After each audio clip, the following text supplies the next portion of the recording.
Hello. It looks like I'm live. After last month's fiasco, I thought that I would try to jump on just a bit earlier than I did last time, just because last month didn't work. And then I was scrambling to try to figure out what I had to do in order to make it work. Anyway, welcome. And thank you for joining me. If you haven't already, please let me know in the chat where you're tuning in from. And I would like for this to be a little bit interactive. So I realize that you can't actually talk to me, but if you could post some comments or questions or whatever in the chat, I'd be more than happy to respond. And I'm going to try to watch them because, there's always the fact that I'm going to miss something. So I did think about trying to change the timing of doing mystery stamping. I'm trying to do it like the first full week on a Wednesday of the month. And I'm interested to know if I'm looking to see if I'm actually live on my phone. Oh, it says that I am. Okay.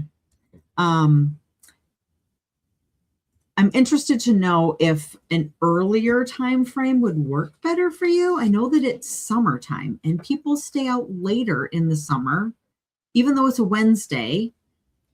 So let me know. I'm considering changing to like 10 o'clock in the morning on a Wednesday. I'm not sure that's going to really be able to happen, but let me know your preference if you will, please. And maybe when I post this later, I will ask the question again, or maybe I'll do a poll, see if anybody's interested. I mean, maybe nobody's interested in doing live stamping with me, and that's okay. We'll just pivot and do something else. That's okay. But anyway, my thought was to potentially change the time frame so we're not doing it at 7 o'clock in the middle of the week on a summer night. So let me know your thoughts. I'm up for just about anything.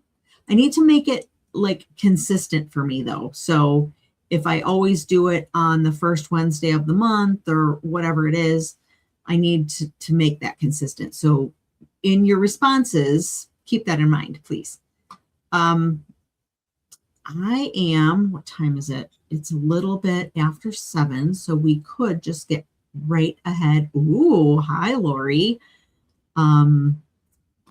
We could just jump right in and get started. So if you have done your homework, because the list of ingredients or supplies was listed on Monday. So if you have done that, let me change my screen view here a minute to show mostly that, because that's what we're going to go with. And then I have to find it somewhere else. Okay, there we go. Anyway, so if you've cut your supplies and we're all ready to go, then let's get to just a couple of housekeeping things. The first thing is to use the chat feature. I'm going to try to watch the comments, but use the chat feature, ask questions, whatever. If you're missing it and you're tuning in for the replay of this, I'm going to post it. Well, it's going to be live. The live will end up being a recording on my Facebook page for only 30 days. But I am going to download it and I will post it on my YouTube channel, which is also Stampin' on the Hill, in case you miss that 30-day window. So you can always go back and watch it. Only rule that we have when we do this is that you don't stress out. There is no stress. Number one high priority rule is no stress, because it's just supposed to be fun. It's relaxing. You've already cut your supplies. I'm going to walk you through putting each step into motion, if you will, and you'll come out at the end with a beautiful card. And even if you don't think it's beautiful, post it anyway, because at the end, I always ask you to post your projects, and I will post mine as well. I have my stuff cut too. But post it anyway. I mean, just because you don't like it doesn't mean that somebody else won't get some sort of inspiration from it. So let's try to inspire others. Okay. So that's it. Are you ready for clue number 2? All right. So here we go. Clue number 2. And I'm going to work along with you. Clue number 2 is using your cutter. I didn't even get my cutter out yet. Using your cutter with your DSP, the 2 1/4 edge at the top of your cutter, cut off 3/4 of an inch. It doesn't matter which side. It says on here the right side, but it doesn't really matter. It's whatever works for you.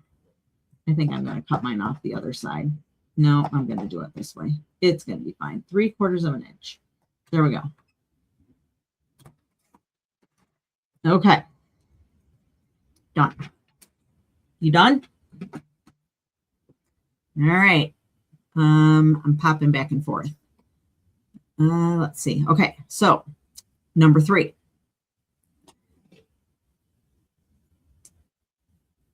So you also have a piece of 3 1/4 by 4 1/4 that was the same color as your original card base. Okay. So you're going to take that, you're going to dry fit all these pieces. You're going to take your 1/4 of an inch by 1 inch regular colored cardstock, and you're going to put that on the left side of that 3 1/4 by 4 1/4. Okay. And then you're going to put your DSP, the 1 1/2 inch piece, you're going to put that right next to it on the right. And we're just dry fitting this. Okay. Then you're going to take that 3/4 of an inch that we just cut off of that DSP. You're going to flip it over to use the B side, and you're going to put that right next to the DSP. So now you have pretty much filled that 3 1/4 by 4 1/4 inch piece of cardstock, right? I have to flip ahead. Okay. So once you dry fit it, then adhere it. Okay. So we're going to do this. This is so fun. I learned this from a fellow demonstrator. She was doing a demonstration where she was making a whole ton of cards. I don't know if they were thank you cards or whatnot for her customers. And she was doing this technique. And it was awesome because you could really do this and just cut all the pieces ahead of time and then put them all together. And this could really be like one of those, oh shoot, the name just, assembly line. That's what I'm trying to think of. An assembly line system. This could totally be one of those, right? All right. So I've got all my 3 pieces, my 1 piece of little cardstock, and then my 2 pieces of DSP that I just cut apart from one another. And I've got those on that 3 1/4 by 4 1/4. All right. So are you with me? I gave you just one more second. Oh, well, clearly that was more than a second. All right, I'm going to flip. Clue number 4. So now you're going to take your other piece of, it's 4 1/4 by 3/4 of an inch, and you're going to stamp your greeting. You're going to stamp it toward the right side, but make sure that you leave enough space on the end because we're going to cut a banner end at the end of it. So I can't open my ink. There we go. Oy, oy, oy. I don't even know. It's been a day. Okay. I got a lot done today, but it has been a day.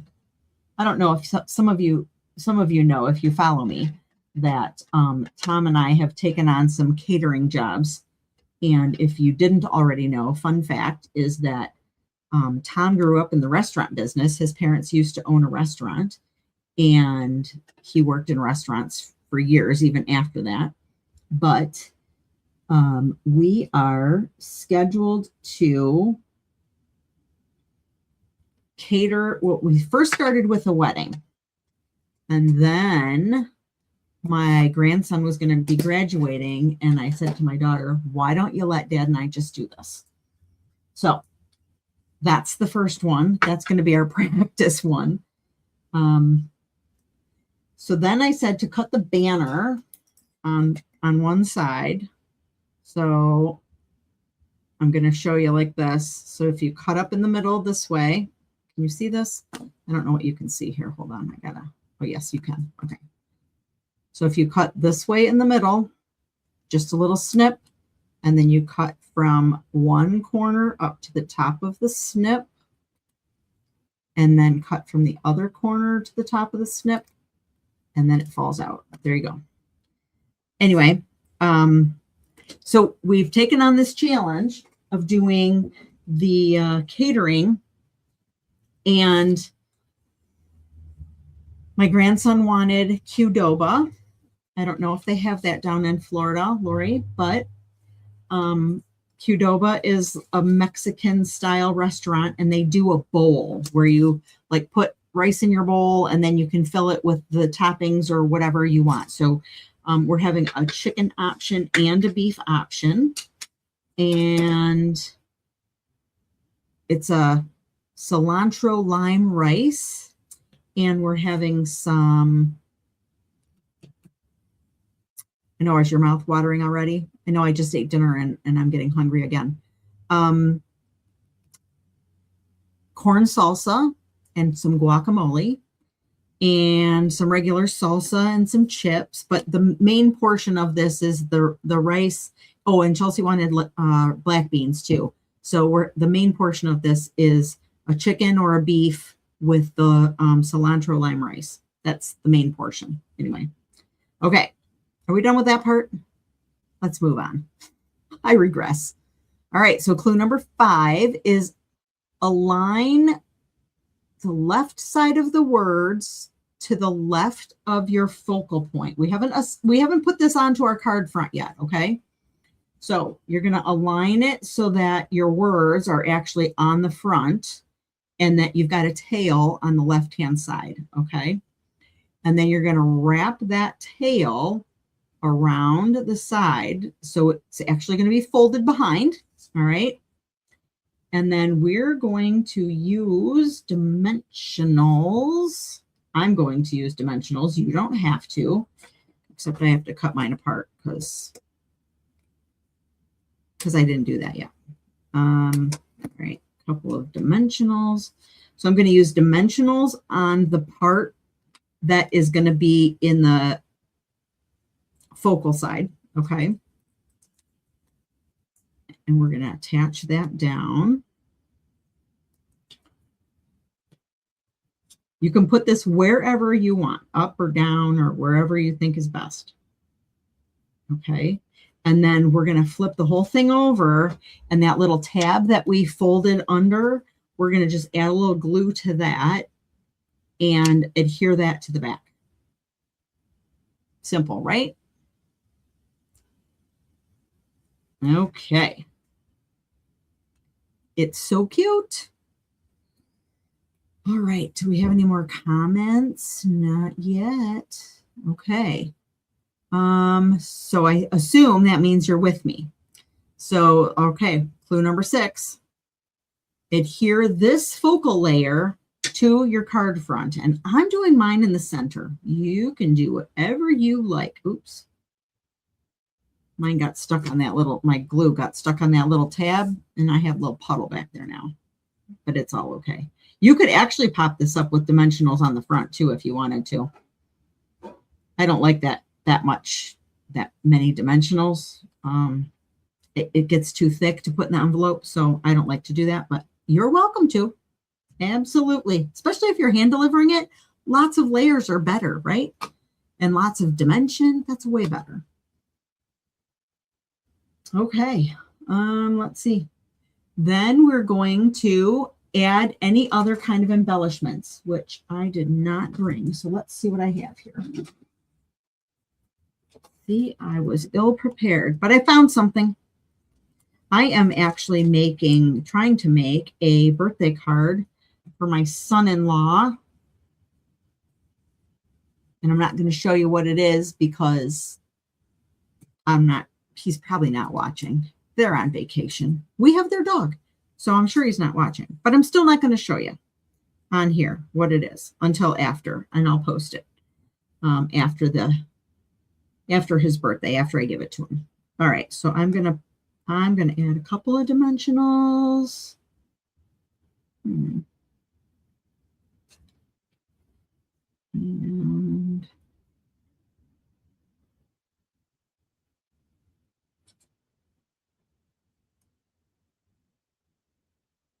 not sure what I'm doing here.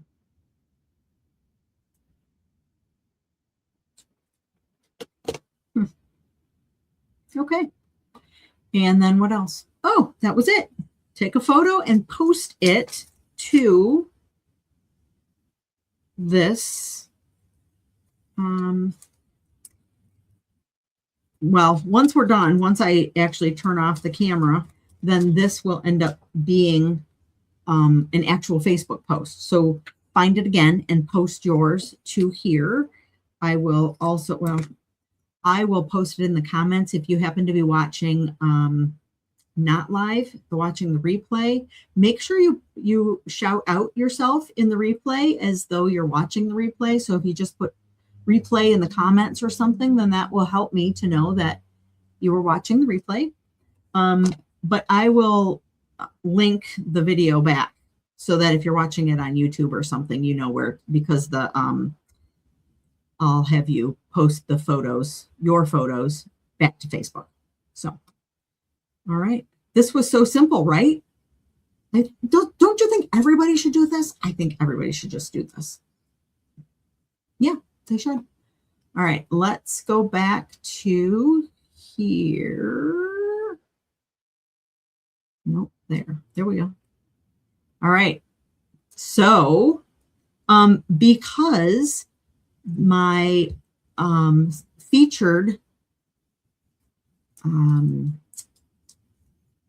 product of the month, and it's actually a whole suite in June, is the Valley and Bloom suite that we're doing. This actually happens to be one of the cards that we're making in class, but I'm going to show you the one that I used as inspiration for the mystery stamping.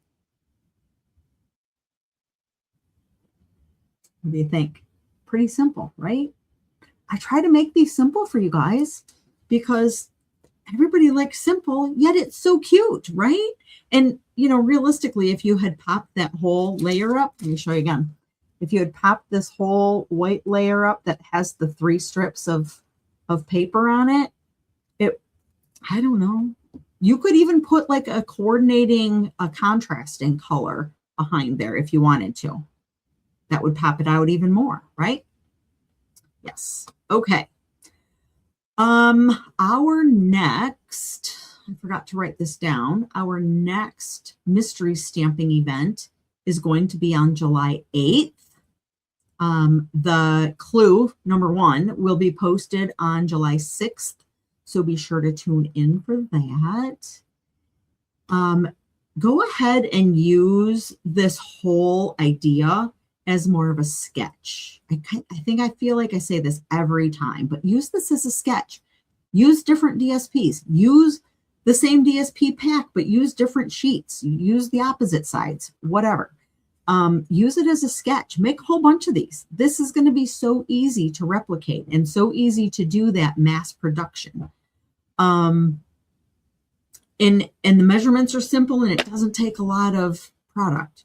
Really, it's going to be great. Okay, I guess that's it.